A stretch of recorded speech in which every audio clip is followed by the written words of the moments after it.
Israel serang Gaza, puluhan tewas.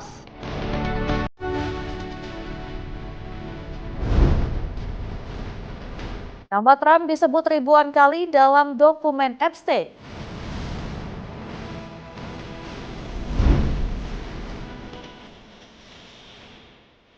Lisa syuting di kota tua, polisi berlakukan rekayasa lalu lintas. Halo pemirsa, selamat datang di Mata Dunia, program yang mengupas berita dan peristiwa global dari berbagai belahan dunia. Saya Jentiara akan menemani Anda berikut berita selengkapnya.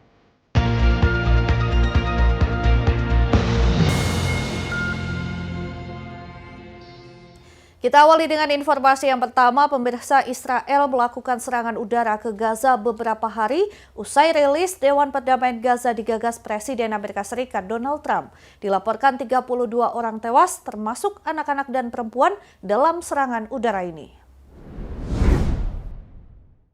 Israel melakukan serangan udara ke Gaza pada Sabtu 31 Januari 2026 atau beberapa hari usai rilis Dewan Perdamaian Gaza yang digagas Presiden Amerika Serikat Donald Trump. Israel bergabung Dewan Perdamaian Gaza. Serangan udara ini menewaskan 32 orang termasuk anak-anak di Gaza. Dilaporkan AFP Sabtu, juru bicara Badan Pertahanan Sipil Mahmud Basal menerangkan sebagian besar adalah anak-anak dan perempuan. Apartemen tempat tinggal, tenda, tempat penampungan, dan kantor polisi menjadi sasaran. Sebuah unit di gedung apartemen di lingkungan Rimal, Kota Gaza, hancur total. 3 perempuan meninggal saat sedang tidur. Jasadnya ditemukan di jalan. Warga mempertanyakan gencatan senjata yang dibicarakan. Dituding sebagai penipuan. Militer Israel mengklaim serangan sebagai tanggapan atas pelanggaran gencatan senjata Hamas. Meski gencatan senjata dimediasi Amerika Serikat, kekerasan di wilayah Palestina terus berlanjut. Israel dan Hamas saling tuduh melanggar perjanjian. Serangan terbaru usai Israel mengumumkan akan membuka kembali penyeberangan Rafah yang penting antara Gaza dan Mesir pada Minggu 1 Februari 2026 secara terbatas. Salah satu serangan menghantam kantor polisi di distrik Sheikh Radwan di kota Gaza. Direktorat Jenderal Kepolisian Gaza mengatakan 7 orang tewas dalam serangan, termasuk 4 petugas polisi wanita. Dilaporkan AFP, lebih dari 10 petugas penyelamat bergegas ke gedung yang hancur dan menarik jenazah dari reruntuhan. Serangan Israel lain menghantam sebuah tempat perlindungan di Al-Mawasi, wilayah Gaza Selatan, tempat puluhan ribu pengungsi Gaza tinggal di tenda-tenda dan tempat penampungan darurat. Hampir setiap hari terjadi kematian di Gaza sejak dimulai gencatan senjata pada 10 Oktober 2025. Jumlah korban pada Sabtu 3 Januari 2026 sangat tinggi. Israel tuding pelanggaran gencatan senjata. Militer Israel menyebut serangan udara merupakan pembalasan atas insiden pada Jumat 30 Januari 2026. Dalam peristiwa ini, 8 warga Palestina keluar dari terowongan di kota Rafah. Menurut Israel, ini melanggar gencatan senjata. Hamas dalam sebuah pernyataan mengutuk serangan itu sebagai kejahatan. Kementerian Kesehatan di bawah otoritas Hamas menerangkan serangan Israel telah menewaskan sedikitnya 509 orang di Gaza sejak gencatan senjata diberlakukan. Militer Israel membalas 4 tentara tewas dalam periode sama di Gaza. Serangan diduga dilakukan militan. Nama Presiden Amerika Serikat Donald Trump terseret dalam dokumen Jeffrey Epstein yang dirilis pada Jumat 30 Januari 2026. Nama Trump disebut ribuan kali dalam 3,5 juta halaman dokumen Epstein. Nama Presiden Amerika Serikat Donald Trump terseret dalam dokumen Jeffrey Epstein yang dirilis Jumat 30 Januari 2026. Nama Trump disebut lebih dari 1.800 kali dalam 3,5 juta halaman dokumen Epstein. Hal mencakup klaim pelecehan seksual belum terverifikasi. Korban menggambarkan interaksi dengan Trump. Diberitakan CNN Sabtu 31 Januari 2026, dokumen memuat daftar tuduhan penyerangan belum terverifikasi terhadap Trump yang dikumpulkan pejabat FBI tahun 2025. Ada dalam catatan FBI mengenai seorang wanita menuduh Trump dalam sebuah gugatan telah memperkosanya ketika berusia 13 tahun. Selain itu, ada wawancara FBI dengan salah seorang korban Epstein menyatakan kaki tangan Epstein bernama Ghislaine Maxwell memperkenalkannya kepada Trump di sebuah pesta. Lagi, tidak ada bukti publik tuduhan apapun terhadap Trump terkandung dalam dokumen baru dianggap kredibel FBI. Departemen Kehakiman mengatakan tuduhan terhadap Trump dalam dokumen tersebut adalah palsu. Trump membantah melakukan kesalahan terkait Epstein atau tuduhan pelecehan seksual apapun. Trump membela diri. Ia mengatakan tidak melihat tetapi diberitahu oleh beberapa orang yang sangat penting. Selain catatan FBI, dokumen Epstein berisi banyak email memberikan gambaran sekilas tentang pandangannya terhadap Trump setelah terpilih sebagai presiden pada 2016. Email Epstein dengan berbagai rekanan termasuk jurnalis, eksekutif, dan lainnya berisi banyak komentar tentang Trump. Pada Desember 2018, Epstein meminta bantuan jurnalis dan penulis Michael Wolff membantah sebuah pemberitaan. Selain itu, terdapat beberapa email antara Epstein dan Larry Summers, mantan Menteri Keuangan Amerika Serikat, dan Rektor Harvard University membahas kampanye Trump dan masa jabatan pertamanya. Sebelumnya, Summers mengatakan kepada CNN bahwa ia sangat malu atas korespondensinya dengan Epstein dan mengambil cuti dari mengajar di Harvard pada November. Kongres menentang Trump dan mengesahkan undang-undang memaksa Departemen Kehakiman merilis semua berkas Epstein pada pertengahan Desember. Wakil Jaksa Agung Todd Blanke menjelaskan Departemen Kehakiman terlambat menyelesaikan tugas. Rincian baru ini mengingatkan persahabatan Trump selama beberapa dekade dengan Epstein, seorang pelaku kejahatan seksual dihukum dan tewas karena bunuh diri pada 2019. Informasi selanjutnya, selain Presiden Amerika Serikat Donald Trump, nama Perdana Menteri Malaysia Anwar Ibrahim muncul dalam dokumen Jeffrey Epstein. Malaysia disebut sebagai tambang emas bagi Bank Amerika Serikat. Epstein adalah pelaku kejahatan seksual asal Amerika Serikat yang tewas pada tahun 2019. Departemen Kehakiman Amerika Serikat merilis dokumen baru mengenai pelaku kejahatan seksual Jeffrey Epstein pada Jumat 30 Januari 2026. Rilis ini sebagai bagian dari undang-undang mewajibkan publikasi arsip tahun 2025. Dari 3,5 juta halaman dibuka, satu email pada 2022 menjadi sorotan di Malaysia karena menyebut nama Perdana Menteri Anwar Ibrahim. Penyebutan Anwar Ibrahim tak berhubungan dengan kasus kejahatan Epstein tetapi berkaitan dengan politik dan investasi. Dalam isi email menyinggung urusan politik termasuk kemungkinan pengaturan pertemuan pribadi antara seorang individu bernama Jess dan Anwar. Menurut media lokal, nama Jess diyakini merujuk pada Jess Daly, bankir asal Amerika Serikat yang kemudian mengundurkan diri dari JP Morgan setelah hubungannya dengan Epstein terungkap. Nama pengirim email disensor mengaku dekat dengan Anwar serta membicarakan potensi ekonomi Malaysia. Malaysia disebut tambang emas dalam email tertanggal 21 Februari 2012 yang termasuk dalam rangkaian tersebut. Pernyataan ini mengaitkan kemungkinan kepemimpinan Anwar dengan peluang bisnis bagi Bank Investasi Amerika Serikat. Dalam rangkaian email tersebut, Epstein membalas dengan menanyakan apakah Anwar berencana datang ke Eropa pada Maret atau April 2012. Selain itu, kemungkinan pertemuan di Malaysia pada Mei 2012 tergantung jadwal pemilu di negara itu. Pemirsa, nama Jeffrey Epstein mencuat usai Kongres Amerika Serikat menyetujui Undang-Undang Transparansi Berkas Epstein pada November 2025. Sejumlah nama orang-orang top dunia turut terseret, dari Presiden Amerika Serikat Donald Trump hingga Perdana Menteri Malaysia Anwar Ibrahim. Lantas siapa sosok Jeffrey Epstein? Diketahui sudah meninggal dunia pada tahun 2019.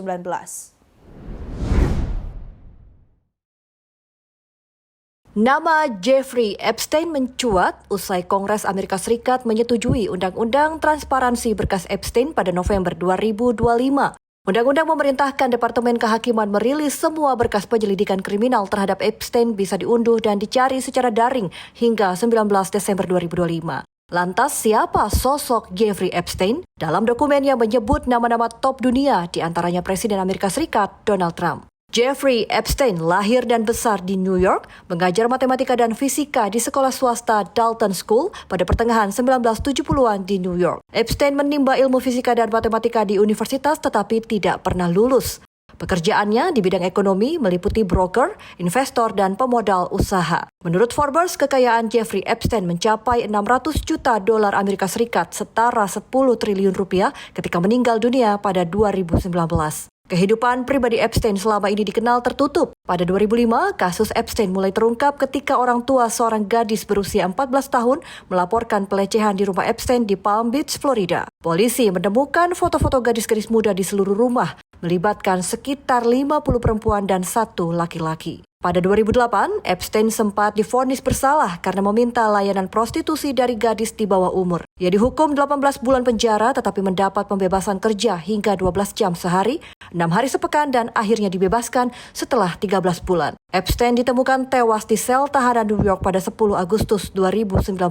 Saat itu ia sedang menunggu persidangan atas tuduhan menjalankan jaringan perdagangan seks anak di bawah umur. Ia sempat mengaku tidak bersalah atas dakwaan tersebut. Trump dalam wawancara tahun 2002 dengan majalah di New York mengenal Epstein. Sosok Epstein sangat menyenangkan diajak bergaul. Trump kemudian mengaku berselisih dengan Epstein pada awal 2000-an dan Gedung Putih menyebut Epstein pernah diusir dari klub milik Trump karena bersikap tidak senonoh terhadap staf wanita. Meski divonis, Epstein menjalin hubungan dengan sejumlah tokoh elit. Salah satunya adalah Pangeran Andrew dari Inggris. Keduanya foto bersama Epstein di Central Park pada 2010. Pada 27 Agustus 2019, Virginia Giuffre, 38 tahun, penggugat Pangeran Andrew, menuduhnya melakukan pelecehan seksual pada saat berusia 17 tahun. Virginia Giuffre mengaku dipaksa berhubungan seks dengan Andrew saat berusia 17 tahun. Giuffre dulu adalah budak seks Jeffrey Epstein. Andrew membantah tuduhan itu. Pada 2022, ia sepakat membayar ganti rugi dalam gugatan perdata. Setelah kematian Epstein, perhatian beralih kepada Ghislaine Maxwell. Ia ditangkap pada Juli 2020 di rumahnya di New Hampshire, didakwa atas perannya dalam merekrut dan membujuk korban di bawah umur untuk Epstein. Pada Desember 2021, Maxwell dinyatakan bersalah atas 5 dari 6 dakwaan, termasuk perdagangan seks anak di bawah umur. Ia dijatuhi hukuman 20 tahun penjara. Lisa Blackpink syuting di Kota Tua. Informasi selengkapnya usai jeda, tetap saksikan Mata Dunia.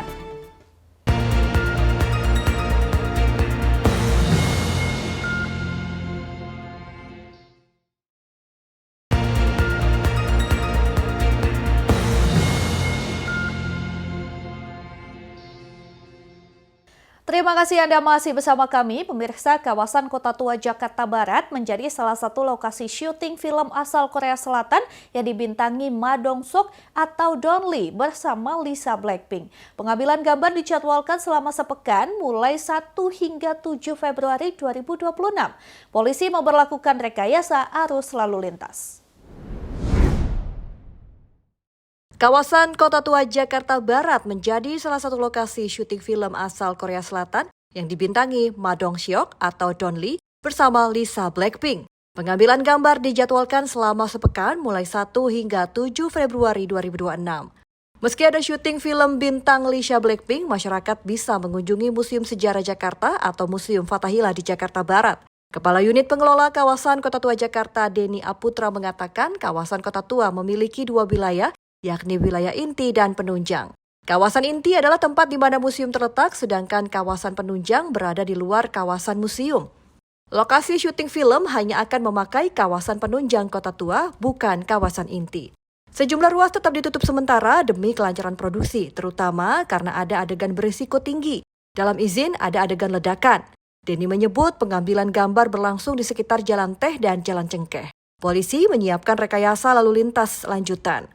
Alasannya, proses produksi akan berpindah ke sejumlah titik lain di Jakarta Barat. Sebelumnya, kru film sempat syuting di Kota Tua pada 28 dan 29 Januari 2026 di Gedung Jasindo. Untuk periode 1 hingga 7 Februari, polisi memberlakukan rekayasa lalu lintas di Jalan Nelayan, Cengkeh, dan Kali Besar Barat dengan skema arus dari Cengkeh sisi utara dialihkan ke Jalan Nelayan atau Jembatan Intan.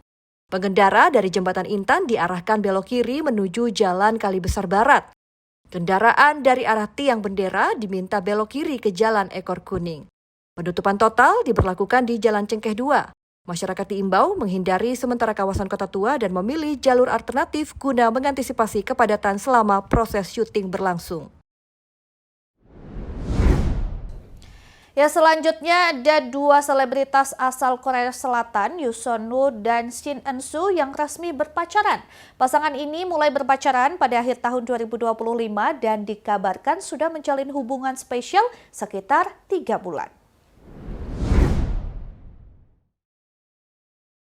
2 selebritas Korea Selatan yaitu Yoo Sun-ho dan Shin Eun-soo resmi dikonfirmasi berpacaran. Dilansir dari Sompi 2 Februari 2026, pasangan ini mulai berpacaran pada akhir tahun 2025 dan dikabarkan telah menjalin hubungan sekitar 3 bulan. Kabar tersebut dibenarkan agensi Yushin Ho dan Shin Eun Sho, yakni manajemen shop dan Hin Entertainment. Pernyataan agensi Yushin Ho dan Shin Eun Sho menyatakan keduanya memang sedang menjalin hubungan dan berpacaran sekitar 3 bulan. Agensi Yushin Ho dan Shin Eun Sho menjelaskan keduanya bertemu dan berkenalan saat acara kumpul bersama teman-teman mereka. Kemudian, keduanya memutuskan untuk berpacaran. Yushin Ho dan Shin Eun Sho diberitakan Cho Soon Bis mulai berpacaran meski keduanya memiliki jadwal padat. Shin Eun Sho adalah aktris muda, debutnya pada 2016 melalui lewat film Vanishing Time, A Boy Who Returned. Ia membangun karir melalui drama dengan membintangi The Legend of the Blue Sea, Winkling Watermelon, Let's Shop, dan Love Untangled. Sedangkan Yushin Ho pertama kalinya muncul di acara TV Produce 101 Season 2 pada 2017. Yushin Ho membintangi sejumlah drama Korea yakni Rebel Detective, Under the Queen's Umbrella, The Story of Parched Marriage Contract, dan Oh My Ghost Client. Kabar berikutnya datang dari Mitski yang akhirnya mengumumkan jadwal tur dunia terbarunya. Dalam daftar kota yang dirilis, nama Jakarta ikut muncul. Kabar ini langsung disambut antusiasme para penggemarnya di Indonesia. Para fans sudah siap menunggu kehadirannya. Melalui pengumuman resmi, Mitski merilis daftar kota dunia yang akan ia jalani. Sejumlah kota besar di berbagai negara masuk dalam jadwal dan Jakarta menjadi salah satu tujuan di kawasan Asia. Tur ini digelar dalam rangka perilisan album terbaru berjudul Nothing's About to Happen to Me. Album dijadwalkan rilis pada 27 Februari 2026 dan akan menjadi babak baru dalam perjalanan musik Mitski. Bagi penggemar di Jakarta, kabar ini terasa akrab. Mitski sebelumnya pernah tampil di ibu kota pada tahun 2019 dalam tur Be The Cowboy. Saat itu konsernya dipenuhi penonton menyanyikan lagu bersama-sama. Hingga saat ini detail tanggal dan tempat konser masih menunggu pengumuman resmi. Meski begitu, Mitski sudah membuka reservation atau undangan melalui situs resminya untuk penggemar yang ingin mendapatkan informasi tiket lebih awal. Pengumuman ini langsung ramai dibicarakan di media sosial. Banyak penggemar mengaku sudah tak sabar menantikan kedatangan Mitski ke Jakarta. Tinggal menunggu waktu hingga panggung itu benar-benar terwujud. Sebagai informasi, Mitski memiliki nama lengkap Mitski Miyawak, adalah penyanyi sekaligus penulis lagu indie rock berbakat, lahir pada 27 September 1990 di Mie Prefektur, Jepang. Sebagai musisi Amerika berdarah Jepang, ia tumbuh dengan berpindah-pindah negara, di antaranya Turki, Cina, dan Malaysia, sebelum menetap di Amerika Serikat dan berkarir di New York. Beralih ke kabar lain, pemirsa, Cina bikin heboh dunia tambang. Dari perairan Shandong, cadangan emas bawah laut pertama dan terbesar di Asia berhasil ditemukan. Temuan ini langsung menguatkan posisi Cina di peta emas dunia.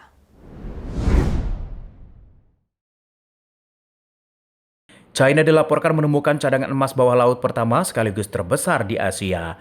Emas tersebut ditemukan di lepas pantai Laizhou, kota Yantai, provinsi Shandong.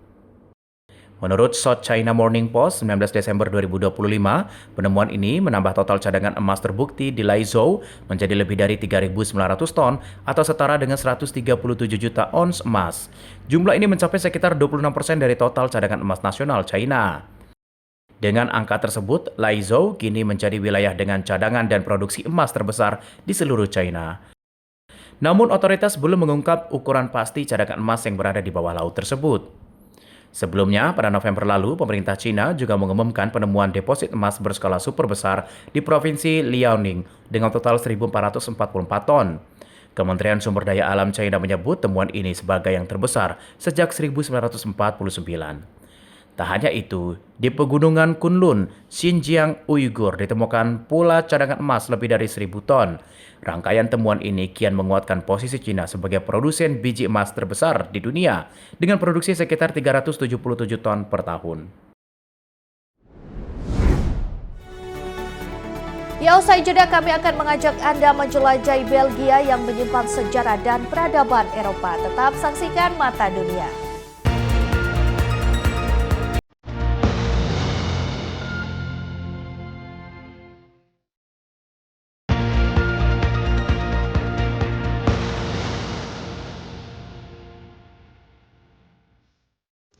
Anda kembali menyaksikan Mata Dunia, pemirsa. Meski luas wilayah relatif kecil, Belgia menyimpan peran besar dalam sejarah dan peradaban Eropa. Negara yang menjadi pusat politik Uni Eropa ini menawarkan perpaduan unik antara budaya, arsitektur klasik, hingga kehidupan modern masyarakatnya. Seperti apa keindahan negara Belgia, berikut tayangannya untuk Anda.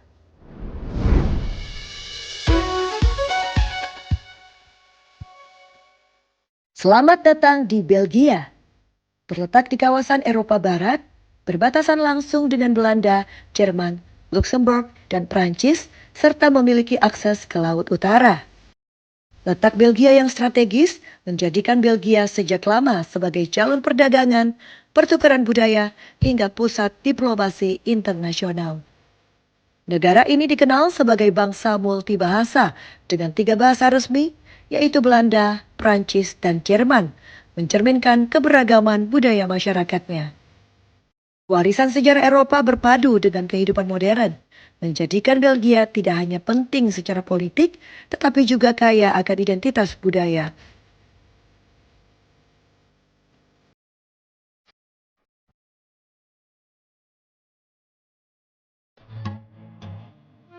Brussels, ibu kota Belgia, menjadi simbol kehidupan kosmopolitan Eropa.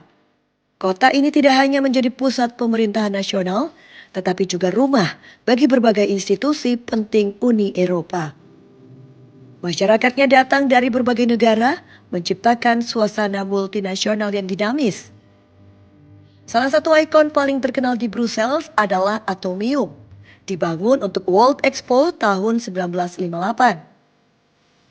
Bangunan berbentuk struktur atom besi raksasa ini melambangkan kemajuan ilmu pengetahuan dan optimisme masa depan. Kini, Atomium menjadi museum sekaligus dek observasi yang menyajikan panorama kota Brussels.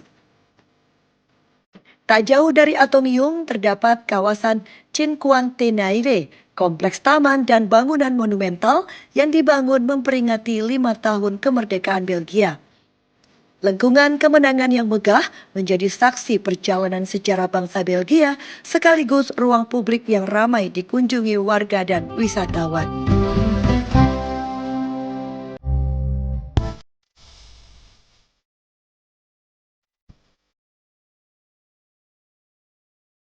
Perjalanan berlanjut ke kota Gent, salah satu kota abad pertengahan terbaik yang masih terjaga di Eropa.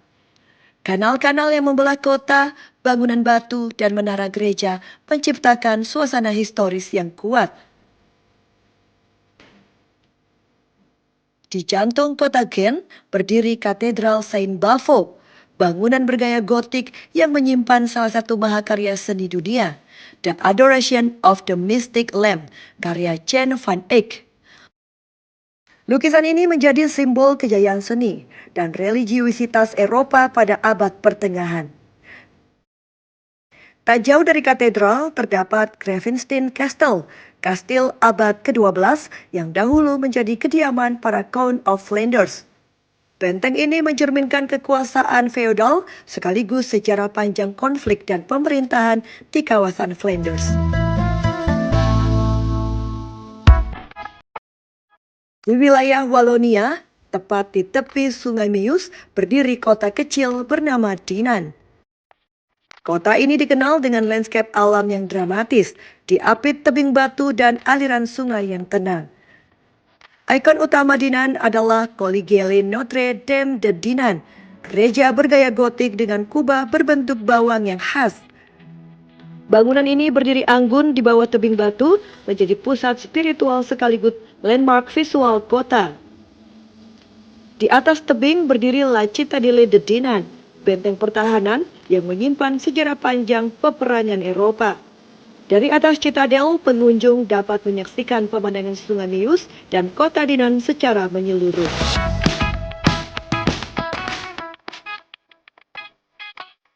Belgia membuktikan bahwa ukuran wilayah tidak menentukan besarnya peran sebuah bangsa. Dari pusat politik Eropa di Brussels, warisan seni dan sejarah di Gent, hingga keindahan alam serta spiritualitas di Dinan, Belgia menawarkan potret lengkap perjalanan peradaban Eropa. Negara ini tidak hanya menjadi saksi sejarah, tetapi juga ruang hidup modern yang terus berkembang menjadikannya destinasi penting bagi dunia. Pemirsa, demikian Mata Dunia kali ini. Terus saksikan berita Nasional TV. Saya Ajeng Tira beserta kru yang bertugas pamit undur diri. Terima kasih dan sampai jumpa.